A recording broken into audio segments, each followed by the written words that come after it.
Alright, so chapter 9 is all about molecular geometry, and really the initial part of this, the opening part of this chapter is really the geometry part, and we start going into some other details later.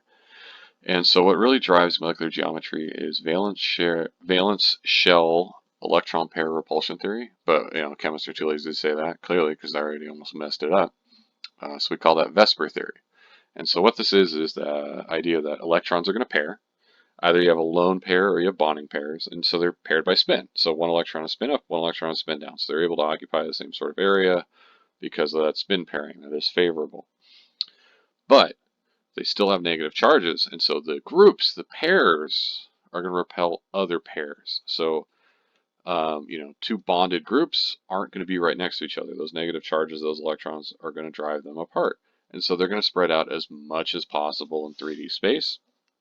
And then the last little detail on that is that lone pairs are going to do this a little more aggressively than bonding electrons. They take up a little bit more space. They're a little bit more free-range electrons. They're not totally, they're still attached to the atom and everything, but they will affect the geometry a little bit. So we'll talk about that in a second here. So if we look at table 9.1, these are all of the geometries that you're expected to know in this class.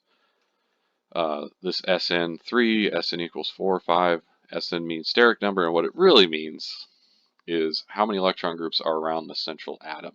And so it starts with 3. I'll show an example of 2 in a minute because it's always the same with 2. But if you have SN equals 3, we call that trigonal planar for electron pair geometry.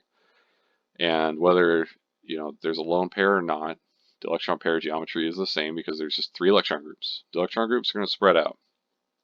And what starts changing is, well, maybe we bring in some lone pairs, and so instead of having 3 atoms bonded to the central atom, now we have 2. That's going to give a different shape of molecule. And so if it's all bonded atoms, the molecular geometry name will match the electron pair geometry name. But as soon as we start bringing in lone pairs, we get different names. And so in this case, we'll have a bent if we have 1 lone pair. So we'll kind of play around with this in mole view in a second, show 3D representation. And the reason I'm doing a screen capture on this video is because I cannot draw 3D structures on the board. So don't worry, there's still plenty more whiteboard action in this chapter. There's just this section, and the next one I'll do a screen capture because it really depends on the 3D shape of the molecules, and that's just something that I can't really do on a whiteboard. So this is something where I would go to a projector anyway in class, and so the projector stuff I realized I can do screen capture for. Alright, and so if we go to 4 electron groups, SN equals 4, if they're all bonded to other atoms, we call that tetrahedral. And all of these have the same electron pair geometry. They all have 4 groups of electrons. They're all tetrahedral in that regard. But molecular geometry was the shape of the molecule. Well, we can have tetrahedral, or we can bring in 1 lone pair, have trigonal pyramidal, or 2 lone pairs and have bent. And so we can look at some examples here. So if we look at our Lewis structure for CO2, I like to use this one because it brings another point kind of to the forefront. So carbon is our central atom, and it's making 4 bonds, but there are only 2 areas of electron density around it. And so this is a steric number of 2. This is 1 region of electron density on the left, 1 region of electron density on the right. So it doesn't matter if it's a single bond, a double bond, or a triple bond. That is just 1 area because they're all between the carbon and the oxygen. So this is 1 area of electron density. Same over here between the carbon and the oxygen, 1 area. There's no electrons up or down. They're either to the left or the right. And so if we look at this in 3D, we've got our CO2 over here, carbon, double bonded oxygen, carbon, double bonded oxygen. And I've already pulled this up in 3D view. If you don't know how to use mole view, I made a video before this on how to do so. And so what we can do, we can rotate it. And this is a shape that we call linear because it's like a line. It's totally straight. So I can just look down the way here and all I can see is the end. There's nothing sticking out. So, it's like a line on a graph. Like you got an incline and you got a decline. Straight line. We call that linear. So if your SN equals 2, if there's only 2 electron groups, you have linear. Alright. So Looking at that Lewis structure, we can see that this is 2 electron groups. That's going to be linear. Now, if we look at CH4 here, there are 1, 2, 3, 4 electron groups, and they're all being used in bonds. So if we go back to the table, 4 electron groups, they're all going to bonded atoms. We have a tetrahedral molecular geometry, and this is what it looks like in 3D space. Shortcut, there we go. So here it is. So we've got our carbon in the middle.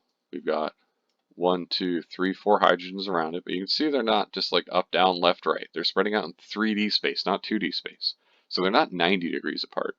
They're going to be 109.5 degrees. There's going to be about a 109.5 degree angle between these bonds, and I can rotate it. These bonds are all going to be equidistant.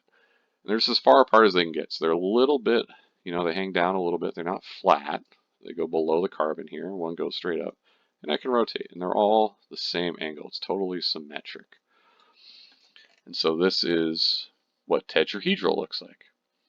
Now, if we go back here, we can see they're all 4 bonding. We can use that with the table. Now let's look at ammonia here, NH3. So we have 1, 2, 3, 4 total electron groups. 1, 2, 3 are in bonds, and then we have a lone pair. And if we go to the table, we're still in SN4. Now we have 3 bonded atoms, 1 lone pair. We call this trigonal pyramidal, and it has an angle of less than 109.5. And that's because that lone pair is going to squeeze down on the other bonded groups. Oh, I can't use a shortcut there. Okay. 3 hydrogens. All right. 2D to 3D. So here it is. So here's our NH3. Now we can see it's not flat. These aren't 120 degrees because it'd be 360 all the way around. Cut it in 30 at 120. They are being pushed down. They are not flat because there is a lone pair up here. Now we can't see that in mole view, unfortunately. So you'll just have to remember that our Lewis structure has this lone pair. And so that is having an effect on the shape of this molecule. And unlike with the CH4 earlier, it's not a bond up here. Now it's a lone pair. So this is going to spread out more. It's going to be like an inflated balloon, and it's going to push down on all 3 of these carbons. It's pushing down on them. And so this angle, I'm sorry, all 3 of these hydrogens, this angle between the hydrogen-nitrogen bonds is going to be a little bit less than 109.5. Now you don't have to know the exact number. Don't worry about it. But you do have to remember that it is less than 109.5. So you have to know the standard geometry number, and then you just got to remember that as lone pairs come in, it becomes less. That's the key detail there.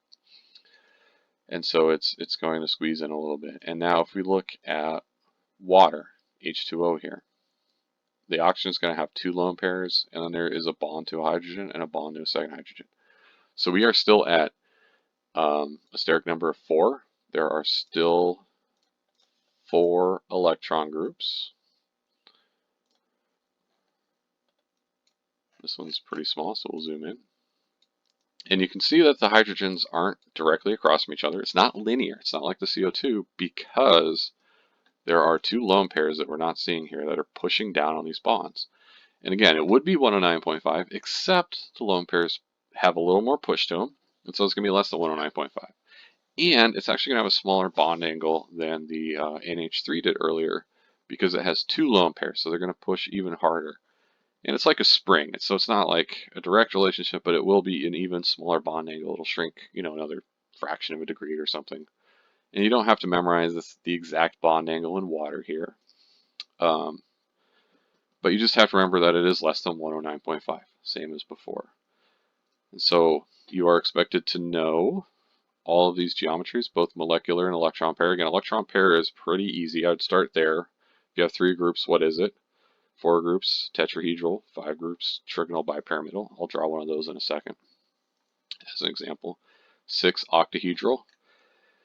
And any molecular geometries that are given here. So as we start swapping in lone pairs for bonds, we get different names. We get slightly different bond angles. You're expected to know all of those.